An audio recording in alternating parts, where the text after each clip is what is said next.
E aí, tudo bem? Estamos dando início aqui a mais um momento de devocional, onde eu queria compartilhar com você mais um tempo que eu tive aqui com o Senhor. E a devocional que eu fiz nesse dia foi sobre a sabedoria no falar. Eu convido você a ler comigo Provérbios 21, 23. Você pode aproveitar, pausar o vídeo, pegar a tua Bíblia e meditar junto comigo. Vamos nessa? Provérbios 21, 23, que diz o seguinte: o que guarda a boca e a língua, guarda a sua alma das angústias. Eu separei aqui algumas perguntas para que a gente possa ter uma linha de raciocínio. E eu queria que você meditasse isso comigo. Quem nunca fez uma fofoca? Quem nunca disse mal de alguém? Quem nunca praguejou, ainda que de forma clássica, que pensasse que não poderia estar liberando uma praga, alguma coisa desse tipo, né? Quem nunca murmurou? Quem nunca proferiu uma mentira? Quem nunca discutiu e na discussão feriu com palavras? Quem nunca disse algo que não deveria ter dito? Domar a língua é um processo e nós precisamos buscar em Deus isso, sabedoria, porque isso exige muito autocontrole e isso é espiritual. Por isso que nós precisamos ter um relacionamento com Deus para que a gente encontre esse lugar, para que a gente tenha equilíbrio no nosso falar. Nós pararmos para observar dentro das características do fruto do Espírito Santo, uma das características é domínio próprio. Eu gosto muito de falar sobre o fruto do Espírito Santo, porque só vai produzir o fruto quem deixa com que o Espírito conduza a sua vida. Então, você só tem condição de produzir o fruto do Espírito Santo, né? Aquilo que são, vamos colocar assim, as virtudes do Espírito, se você deixar o Espírito Santo conduzir a tua vida, se você literalmente for batizado com o Espírito Santo. Né? E batismo com o Espírito Santo não é o dom de falar em línguas. O batismo do Espírito Santo é estar mergulhado no Espírito, é ser possuído pelo Espírito Santo. Então, eu estava pensando sobre isso, né? Porque lá em Mateus 12:36 fala o seguinte, que Deus, Ele nos deu, claro, né, o dom de falar, mas nós temos a responsabilidade sobre o uso da nossa fala. Né? E nós somos avisados, né? Lá em Mateus 12:36, que de toda palavra ociosa que os homens falarem, dela darão conta no dia do juízo. E aí no versículo 34, lá em Mateus 12, fala o seguinte: porque a boca fala do que está cheio o coração. Então o que é que a gente precisa entender, né?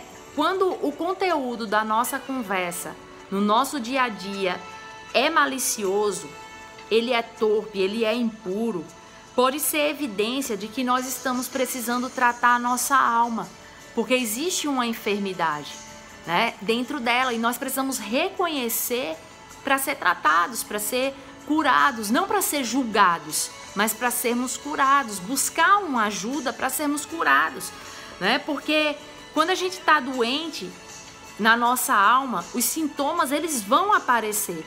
E na maioria das vezes eles vão ser denunciados pelas palavras. Você sabia disso? Né? Pelas conversas. Porque a palavra fala, Mateus 15:19. Porque do coração que vem os maus pensamentos, né? Os crimes de morte, os adultérios, as imoralidades, né? Os roubos, as mentiras, as calúnias. Então nós precisamos analisar como tem sido o nosso proceder, como nós temos procedido no nosso falar. Isso é muito importante para a nossa vida, né? Nós temos várias figuras. Eu tenho um vídeo que eu gravei aqui que eu falei sobre o poder das palavras. Depois você pode voltar lá, assistir esse vídeo, porque nós vamos fazer um link daquilo que eu falei lá com o que eu estou falando aqui com você agora. Tiago 3 fala, Ora, se pomos freio na boca dos cavalos para nos obedecerem, também lhes dirigimos o corpo inteiro. Então, assim, uma das figuras que a própria Bíblia relata para nós é o freio nos cavalos. Ou seja, né, o cavalo ele é o quê? Ele só vai ter uma função se ele for domado. Se ele não for domado, ele não vai ter uma função, porque ele vai ser agressivo, ele vai querer fugir, ele vai avançar, enfim, né? A própria comparação é que a nossa língua, ela precisa ser domada, ela precisa ser realmente freada para que a gente venha se colocar no tempo certo. E aí você pode me fazer uma pergunta, mas como que eu faço isso? Deixando o Espírito Santo conduzir a tua vida, deixando que o fruto do Espírito se reproduza através de você.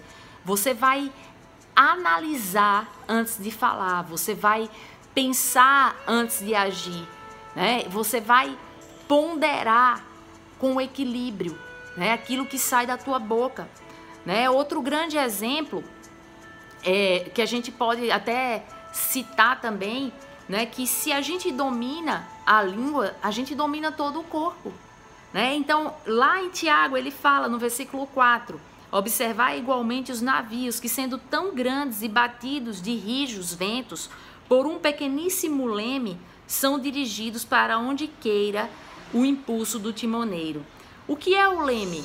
O leme é um dispositivo instalado em embarcações para controlar a direção.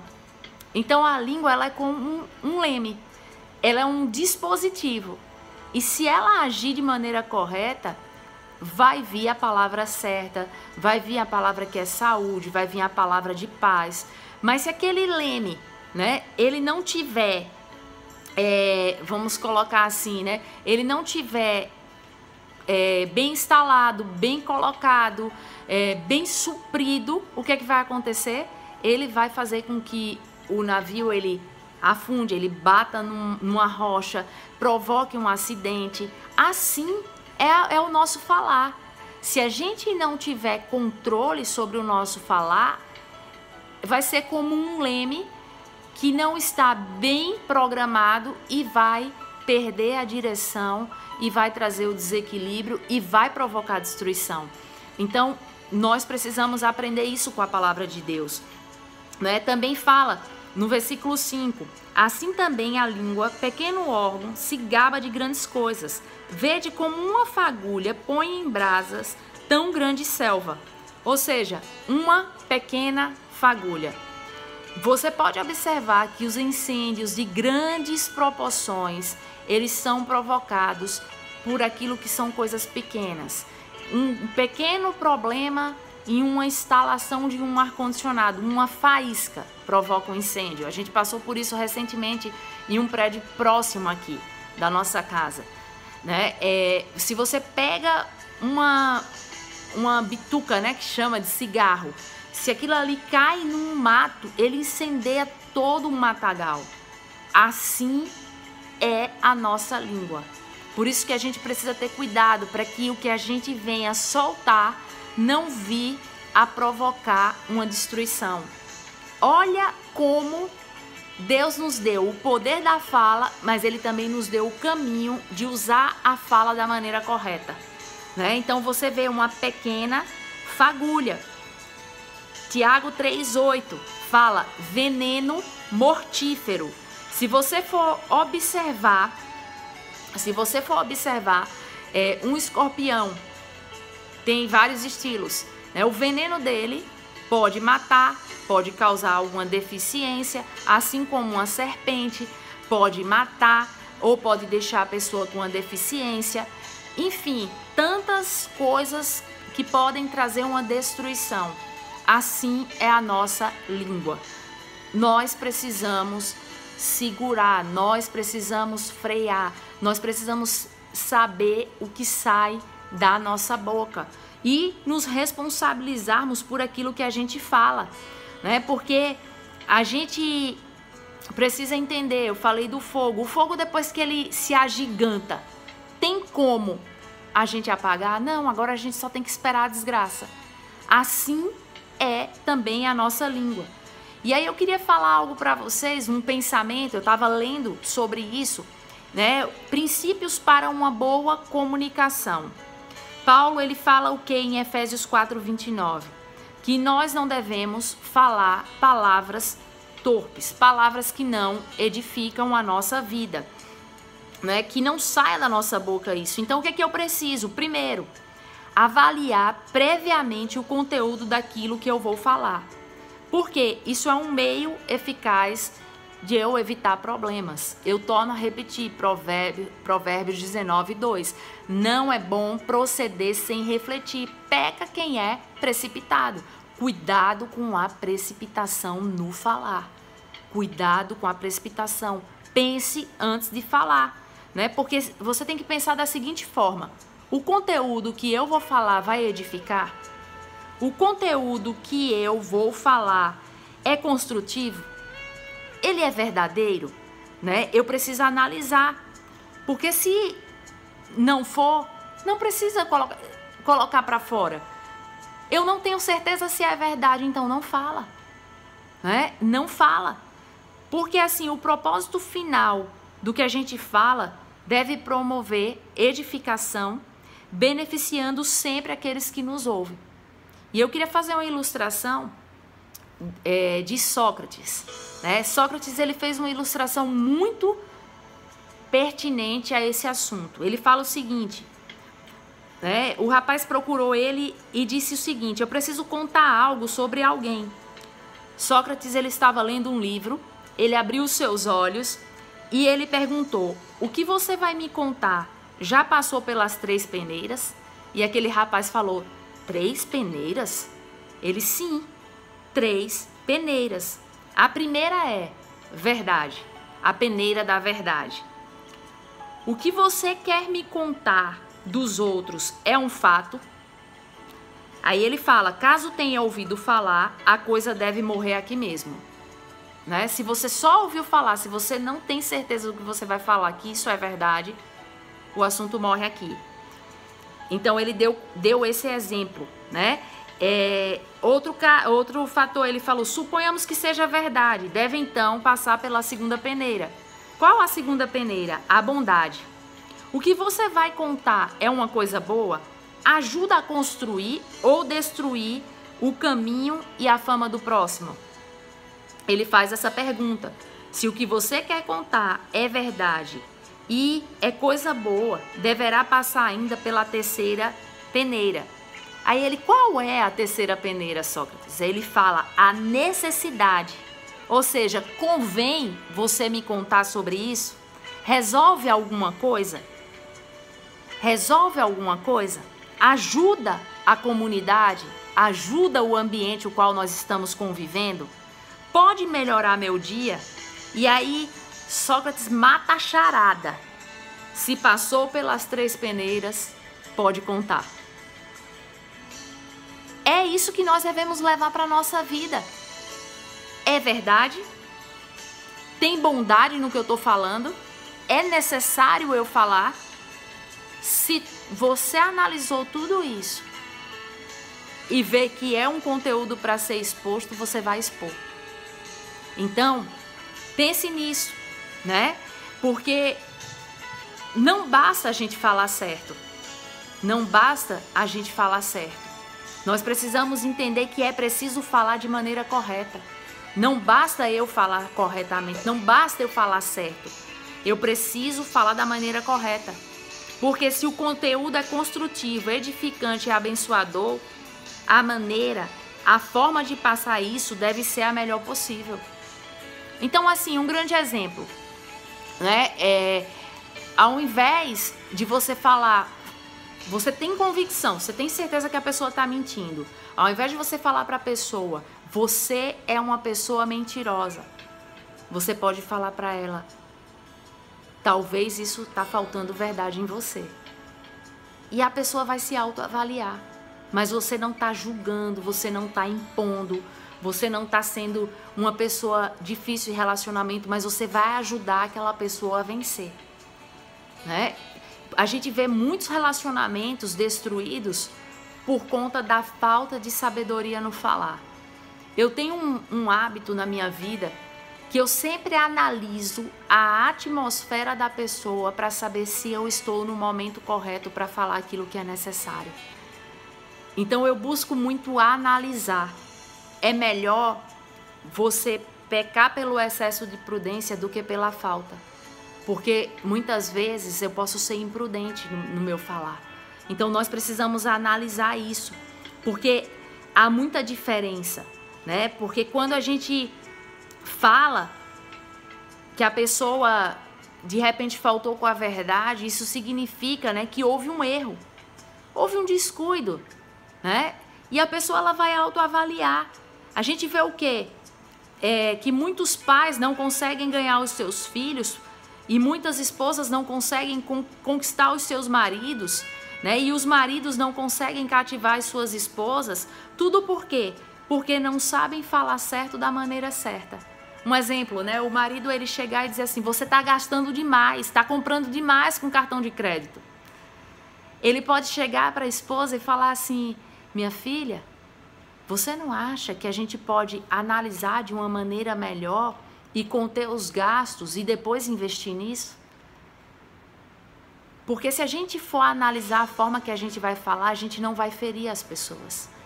Os pais muitas vezes falam: se você não parar para estudar, você vai reprovar, né? Você vai ser uma pessoa burra. Porque ao invés de não falar dessa forma, você pode falar assim: o que você acha de parar agora, estudar para você aproveitar as suas férias? É uma maneira muito mais sóbria, muito mais equilibrada de colocar as palavras. Entenda que nós precisamos observar, né, os detalhes de como a gente vai falar. A maneira que a gente vai falar pode ser leve ou pode ser penosa, pode gerar um peso sobre a pessoa. Então pensa sobre isso, né? Analisa sobre isso. Tem uma dinâmica na psicologia que nos ajuda muito a melhorar a nossa comunicação. O que é? Coloca-se os participantes em dupla, sentados, e o coordenador ele distribui uma caneta, né, um papel para todos e pede que individualmente listem todas as frases que ouvem no seu dia a dia e que consideram agressivas, né, ofensivas ou que causam desconforto. E depois de alguns minutos eles pedem para que essas duplas escolham a frase mais forte e que encontrem uma forma clara e gentil de dizer a mesma coisa.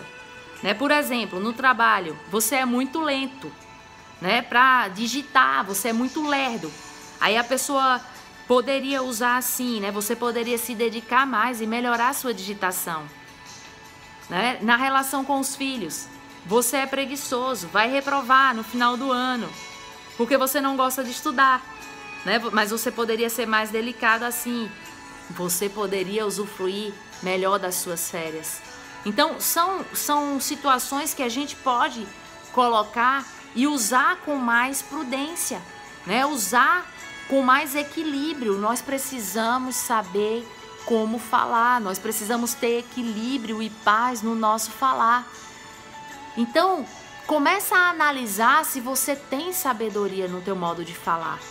Eu fiz questão de anotar algumas coisas aqui para não passar em branco naquilo que eu fui muito ministrada nessa manhã.